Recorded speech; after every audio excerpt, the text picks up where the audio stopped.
Hey everybody, it's Pamela and I am doing this impromptu video. It's a video that I've thought about doing quite a lot for this channel, and I originally had visions of setting up my camera and getting a better background than this and having the lighting perfect and being just completely ready with what I was going to say, but I don't know, something struck me tonight about wanting to do it now, so I turned on the camera in iMovie and I'm talking to you now. So what I wanted to share with you tonight is how I went vegan. This is a fashion channel, it is a lifestyle channel, and so I don't want the channel to get really heavy overall, but I feel like it's really important to share with you what happened in my life to make me go vegan, partly because everybody does, well not everybody, but a lot of people do fashion channels, a lot of people do beauty channels, a lot of people do lifestyle channels. Not as many people do it with the philosophy behind it being veganism, which is what I do. So I just thought I'd tell you my story. Also, I hope that you can understand me a little bit better and why I'm doing what I'm doing here. Okay, so so many thoughts going through my head all at once, so I'm going to try and make sense of them all. When I was younger, I went vegetarian after reading a book called Diet for a Small Planet. I don't even remember, I think it was John Robbins who wrote it. I'm not sure. I'll have to look it up. It was a long time ago that I read it, but basically I read that book because at the time I was just interested in health topics. So part of that discovery was reading a lot of articles about nutrition and about health. So you can see that even well before I became vegan, I started researching nutrition, which is actually what led me eventually into veganism. So I picked up this book, and I knew it wasn't a nutrition book per se, but it talked about nutrition and it talked about how our food choices affect the world and everything. And it actually delved more deeply into animal ethics than I thought it would. It talked quite a lot about the way the animals are treated in the meat industry and what happens to them, and also the environmental impacts of the meat industry. Now, as I recall, it didn't really go into dairy or eggs at all. So at this time, being vegetarian or even much less vegan was not on my radar. But after reading this book and learning about how the animals were treated, I just thought, all right, I've got to go vegetarian. That's it. I'm going vegetarian. Little did I know that I wasn't really making any difference at all. Well, I shouldn't say any difference at all, but I wasn't really making much of a difference at all because, frankly, now that I wasn't eating meat anymore, I kept telling myself, well, I need to eat more dairy and cheese and eggs so that I get my protein. And oh my God, for somebody who is studying nutrition, I also really didn't learn about the fact that we don't need as much protein as industries say that we do. It's just a big industry. That's really all it is. So human beings don't need the amount of protein that we're told we do by people who need to sell us something. But anyway, at the time, I thought I was doing the right thing. I thought I was doing the right thing ethically by giving up meat. I thought I was doing the right thing nutritionally and environmentally. So I was vegetarian for, boy, a long time, like 10 or 15 years, a long time. And toward the end of that 10 to 15 year stretch of time, little bit by little bit, I started eating meat a little bit here and a little bit there because so much time had passed in between reading that book and then the end of that 15-year time period. I'm just going to say 15 years because, I don't know, it was somewhere between 10 and 15. But so much time had passed that I really kind of forgot the ethical reasons why I went vegetarian in the first place. I shouldn't say I forgot, but, that information just kind of seeps out of your consciousness after a while. It doesn't impact you the same way that it does when you first read it. There's all these different like societal and internal changes that happen in a span of 15 years. And so I started eating a little bit of meat here and there. And, it was kind of like became this guilty pleasure for me that I do every once in a while. But at some point, I don't know when exactly this happened, but I started to feel bad about that. I kept kind of thinking in the back of my mind, I really shouldn't do this. I went vegetarian for a reason. What they do to those animals is wrong. Why am I eating meat now? I've got to remind myself of why I went vegetarian in the first place.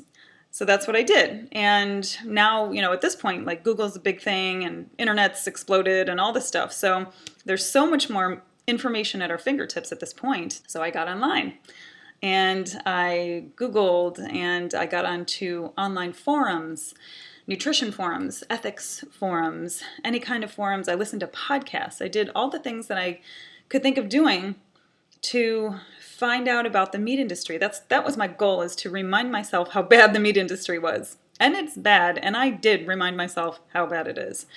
What I didn't bargain for was finding out all the other things that I learned. Not only about the meat industry, but about the dairy industry and the practices in the dairy industry, even on small family farms, and the egg industry. I didn't really know much about PETA at the time, but I found a lot of undercover footage that they did. And there was one just pivotal moment. I'm going to try and share it without crying, because I still, when I think about it, there's one pivotal moment in my research where somewhere in my research I came across information about fur and what the fur industry is like. And there was a lot of undercover footage of fur farms online. And I don't even know how I found these, but I opened up one video one day online and I watched an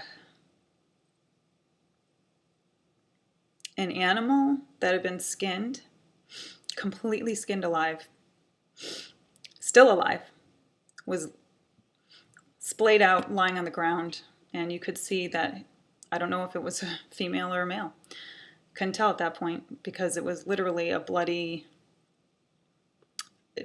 There was no skin on this animal anymore. Its eyes were just bulging out of its head, which was all raw muscle and blood. And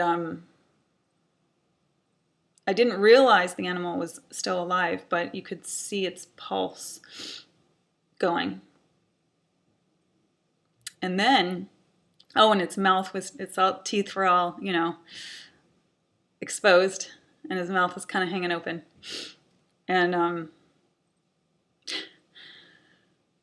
this animal raised up its head, completely skinned, raised up its head and looked around. That's how alive and conscious it was. And it was all bloody and raw meat showing, for lack of a better way to put it. And I saw that, and of course I recoiled in horror and immediately shut it off and went to go hug my cat. And I hugged my cat. I don't even know how long I hugged her for.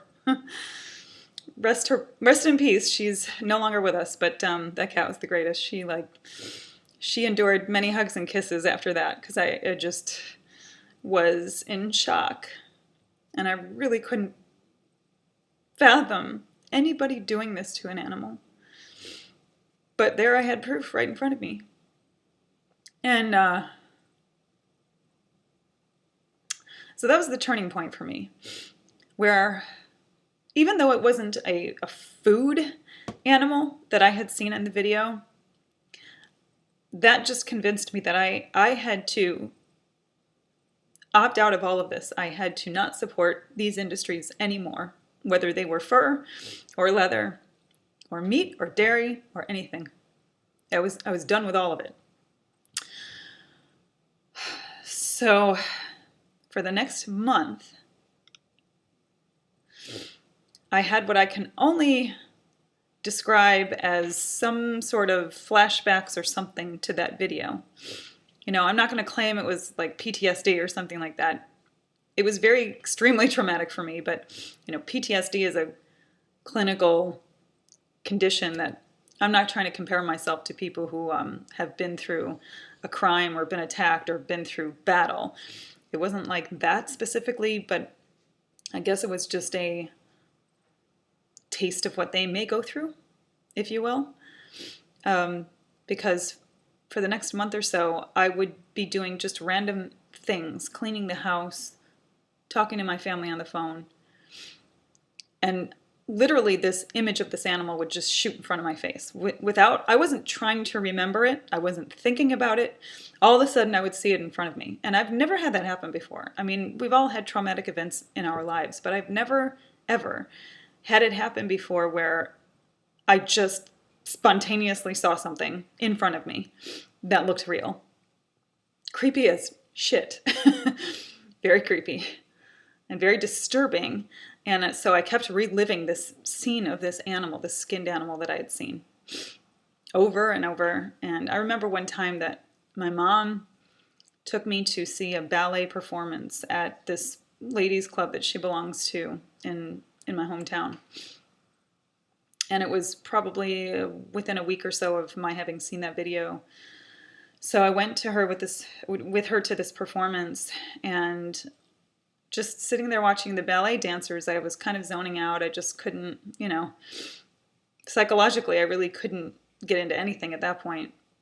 And I had one of those flashbacks during the dance, and it startled me, and I had to get up and go to the bathroom, and I stayed in the bathroom for a good 15 minutes or so, just bawling my eyes out. And I would spend most nights curled up in a fetal position, just crying. So that was my turning point. And then, of course, all of the practices that I learned about in the dairy industry, and eggs and everything, like I said, of course, those convinced me to go vegan too. So one last event that I'll share with you. I was at the gym. This is back up in Rochester, New York, a gym I used to belong to, and they had a cafe in the gym.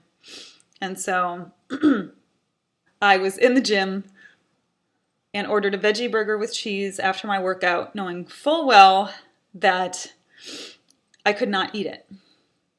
But there was still this resistance in my head. Like, maybe what I saw wasn't the truth. Maybe what I saw wasn't that bad. Maybe, I don't know. Maybe I could just have cheese this one more time before I have to give it up. We're human beings. We go through all these rationalizations, right? So I ordered it. I ate about a little less than half of it. Kept looking at the sandwich and could eat no more. I put it down. I put down the portion that I had not eaten yet. And that was it. I could not eat it anymore. I could not support that industry. Thinking about what those animals go through, I couldn't bring myself to do it. And that was the last time I knowingly had cheese. I've had vegan cheese since then. But yeah, that was the moment I gave up cheese altogether. So there were, I guess, a couple pivotal moments in my turning vegan. So fast forward to today. And I have my little doggie on my lap. You can't see her, but she's my constant companion. And I've been vegan for, I think this is my 11th year now. I went vegan in 2006, and it is now 2017, and February will be my 11th anniversary. And it's the best decision I've ever made. And I know I shared some things that were very traumatic for me, but I don't want you to come away from that thinking, oh my God, going vegan is going to make me a basket case and blah, blah, blah, blah, blah. You don't have to watch any of that horrible footage to know how bad it is for the animals. I watched those things partly because I was very naive and I really didn't know what I didn't know. I didn't know what was out there. I didn't know really what was going on. Outside of the meat industry, I'd already educated myself through that original book that I read, but,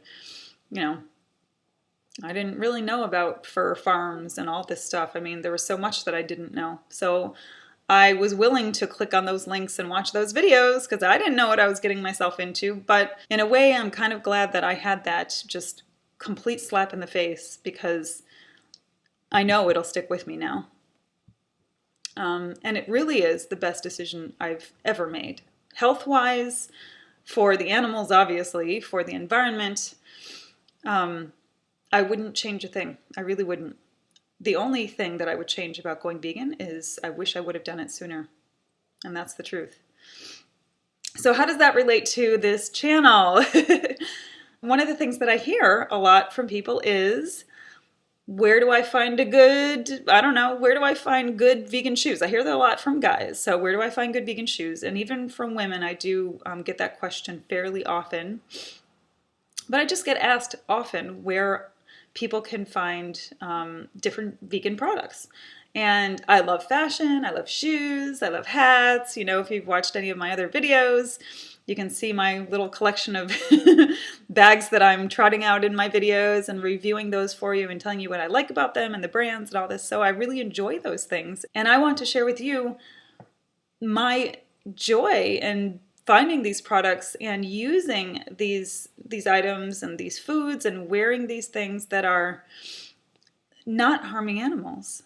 And they can make you look beautiful, and you can look very stylish and haute couture even without harming animals. And that really is why I'm here. I want to help you do the things that I'm doing. And I know a lot of people want to know about this. Because I get asked about it all the time. We all have to get dressed in the morning. I mean, unless you live in a nudist colony, but you know, we all need to put clothes on our backs and shoes on our feet. We all need to eat food, good nutritious food. And I'm here to help you, show you how to do that and still keep to a vegan ethic. You can look very fashionable and very couture, and you don't have to harm animals while you're doing it. Anyway, that is my vegan story. I hope that it has been helpful for you. I really do welcome any questions that you have, comments, if you want to share your experience.